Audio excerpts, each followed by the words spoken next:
Olá! Para quem tá aí na reta final do Enem, sonhando com aquela nota 1000 na redação, se liga nisso aqui. Muita gente acha que o segredo é só ter uma grande ideia. Mas hoje a gente vai falar da base que segura tudo, a gramática. Vamos descobrir juntos como uma escrita certinha pode ser o seu grande diferencial para chegar lá. Essa pergunta de R$ 1.000.000, né? A gente passa o ano inteiro buscando repertório, pensando em argumentos. Fica aquela impressão de que as ideias, sozinhas, já garantem a nota máxima. Mas, e se eu te disser que a base para o sucesso é outra? Será que argumentar bem é mesmo tudo que importa? Então, a resposta é um belo de um não. E é aí que muito candidato bom se perde. A pessoa constrói um argumento genial, mas esquece do alicerce. Pensa bem, de que adianta uma ideia brilhante se ela se perde numa frase toda confusa? A gramática não é só um detalhe, ela é o veículo que transporta suas ideias.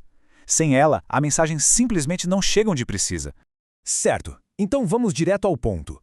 Para construir uma redação nota 1000, a gente precisa entender as regras do jogo. E a primeira regra, a base de tudo, está na competência 1. É aqui que o corretor já separa o texto bom do texto excelente. De forma bem direta, a competência 1 quer saber se a pessoa domina a língua portuguesa formal.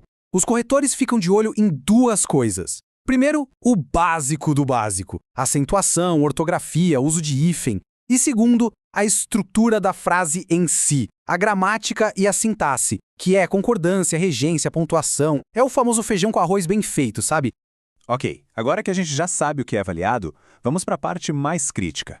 Porque na prática, existem uns errinhos específicos que, nossa, custam muito caro. Vamos falar dos verdadeiros assassinos da nota. Aqueles deslizes que o corretor bate o olho e já sabe que ali não tem nota máxima. E agora, olha só que dado impressionante, que vem direto da cartilha oficial do Enem. Para conseguir os 200 pontos na competência 1, sabe quantos desvios gramaticais são permitidos? No máximo, 2. E precisam ser desvios pequenos. 2! É isso mesmo, a margem de erro é praticamente zero. Vamos começar com o erro mais comum e talvez o mais fatal de todos, a vírgula. E não é qualquer uso da vírgula, não. Estou falando daquela que comete o pecado capital da sintaxe, separar o sujeito do verbo. Olha só essa frase. Parece inofensiva, né? Mas essa vírgula aí, entre brasileira e precisa, ela é como uma rachadura na base da frase. Ela quebra a lógica, ela separa quem faz a ação da própria ação. Para o corretor, isso é um sinal vermelho piscando indicando falta de domínio da estrutura mais básica de uma oração.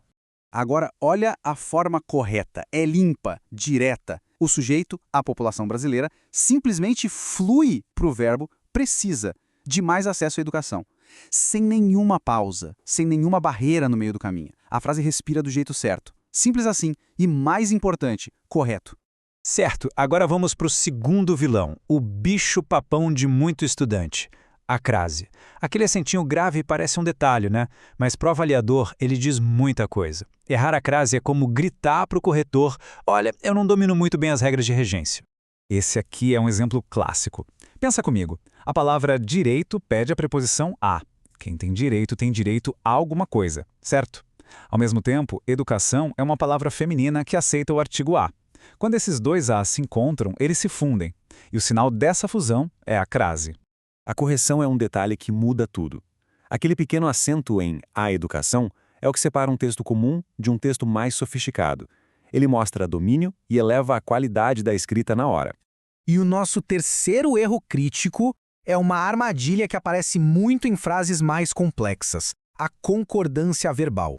É simples. Quanto mais longa e cheia de informações for a frase, maior a chance da pessoa se perder e fazer o verbo concordar com a palavra errada.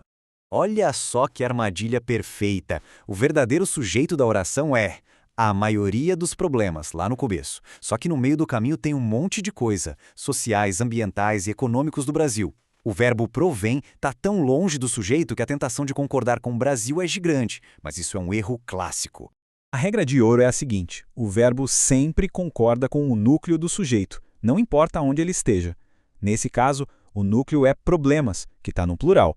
Logo, o verbo também vai para o plural, provém, com acento circunflexo. Não tem como fugir disso. Beleza, já vimos os vilões. Agora a pergunta é, como a gente derrota eles? Não é sobre decorar 1000 regras, é sobre ter uma estratégia. A solução é um processo simples, quase um checklist para blindar o texto contra esses erros. Então anota aí o checklist da vitória. Passo 1. Simplifique.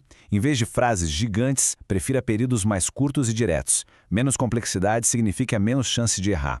Passo 2. Cuidado com a informalidade. O texto é um documento formal, então nada de gírias. E passo 3, o mais importante de todos, seja o próprio corretor. Reserve os minutos finais para reler o texto focado, procurando ativamente por esses 3 erros que a gente viu. Essa revisão pode salvar a sua nota. E para a gente fechar o raciocínio, é muito importante entender uma coisa. Gramática e argumento não são coisas separadas que vivem em mundos diferentes. Elas andam de mãos dadas.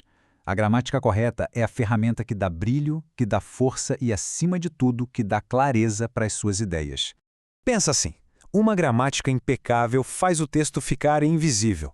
O corretor não tropeça em erros, não precisa ficar decifrando frases. Ele simplesmente absorve o que está sendo dito. A gramática não é o destino, mas sim o carro de luxo que leva seus argumentos, com toda a segurança e elegância, direto para a nota 1000. E agora, a pergunta final é para cada pessoa que está me ouvindo. Olhando para os textos que tem escrito, a sua base gramatical está forte o suficiente para segurar uma nota 1000? Lembre-se, prestar atenção nesses detalhes não é ser perfeccionista, é pura estratégia. É o que separa a redação boa da redação impecável. Agora é hora de praticar.